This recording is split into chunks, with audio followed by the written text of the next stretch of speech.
पत्नी की आत्मा कह रही है, मुझे जाने दो। अगर पत्नी है तो दुनिया में सब कुछ है।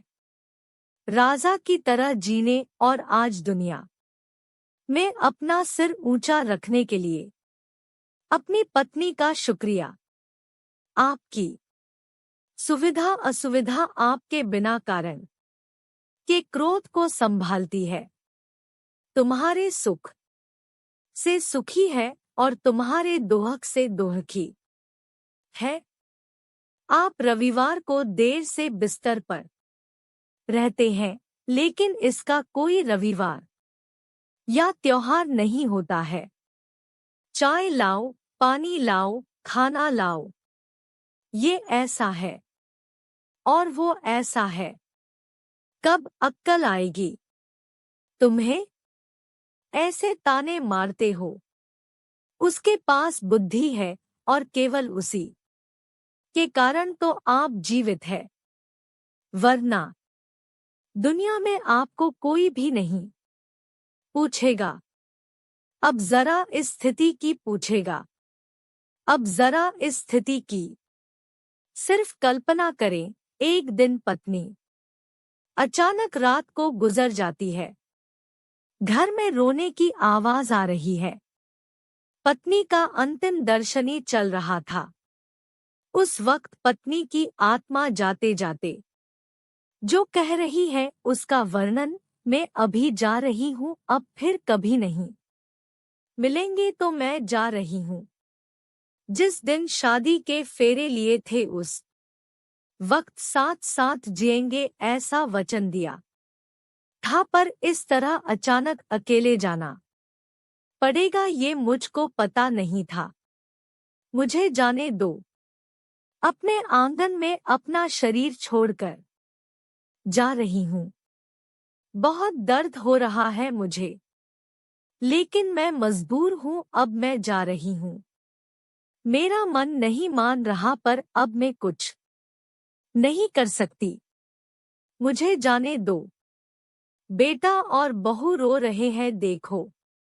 मैं ऐसा नहीं देख सकती और उनको दिलासा भी नहीं दे सकती हूँ। पोता बा बा बा कर रहा है, उसे शांत करो। बिल्कुल ध्यान नहीं दे रहे हैं। हाँ, और आप भी मन मजबूत रखना और बिल्कुल ढीले न हो। अभी बेटी ससुराल से आएगी और मेरा मृत शरीर देखकर बहुत रोएगी, तब उसे संभालना और शांत करना। और आप भी बिल्कुल नहीं रोना। मुझे जाने दो। जिसका जन्म हुआ है उसकी मृत्यु निश्चित है। जो भी इस दुनिया में आया निश्चित है। जो भी इस दुनिया में आया है वो यहाँ से ऊपर गया है। धीरे धीरे मुझे भूल जाना, मुझे बहुत याद नहीं करना और इस जीवन में फिर से काम में डूब जाना। अब मेरे बिना जीवन जीने की आदत जल्दी से डाल देना। मुझे जाने दो। आपने इस जीवन में मेरा कहा कभी नहीं माना है। अब जिद छोड़कर व्यवहार में विनम्र रहना।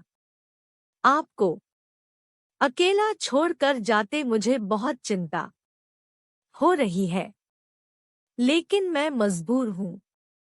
मुझे जाने दो। आपको बीपी और डायबिटीज है।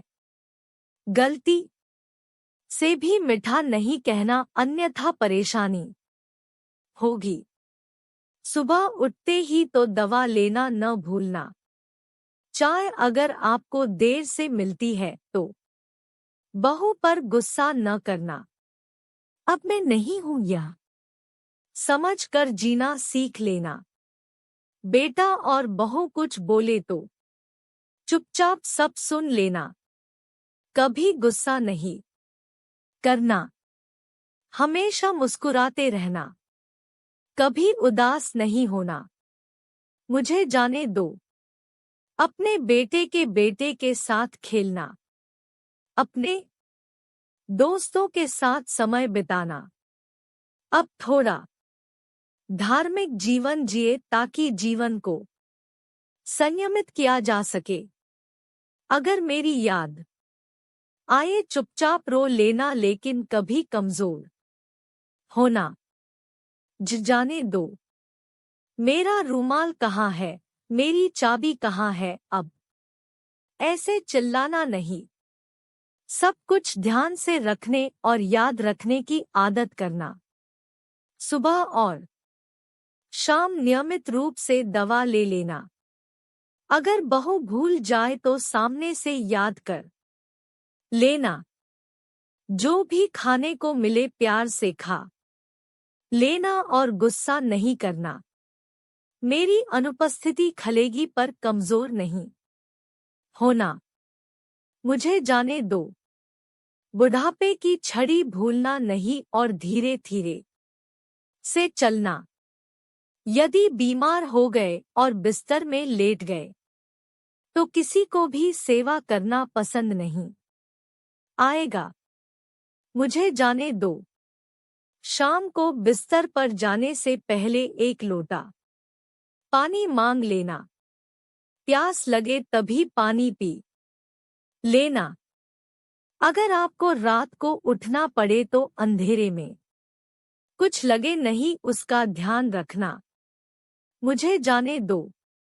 शादी के बाद हम बहुत प्यार से साथ रहे। परिवार में फूल जैसे बच्चे दिए। अब उस फूलों की सुगंध मुझे नहीं मिलेगी। मुझे जाने दो। उठो, सुबह हो गई, अब ऐसा कोई नहीं कहेगा। अब अपने आप उठने की आदत डाल देना, किसी की प्रतीक्षा नहीं करना। और हाँ, एक बात तुमसे छिपाई है, मुझे माफ कर देना। आपको बिना बताए बाजू की पोस्ट ऑफिस बचत खाता खुलवाकर 14 लाख रुपए जमा किए हैं। मेरी दादी ने सिखाया था। एक एक रुपया जमा करके कोने में रख दिया। इसमें से 5-5 लाख बहू और बेटी को देना और अपने खाते में 4 लाख रखना आपके लिए। मुझे जाने दो। भगवान की भक्ति और पूजा करना भूलना नहीं। अब फिर कभी नहीं मिलेंगे। मुझसे कोई भी गलती हुई हो तो मुझे माफ कर देना। मुझे जाने दो। मुझे जाने दो।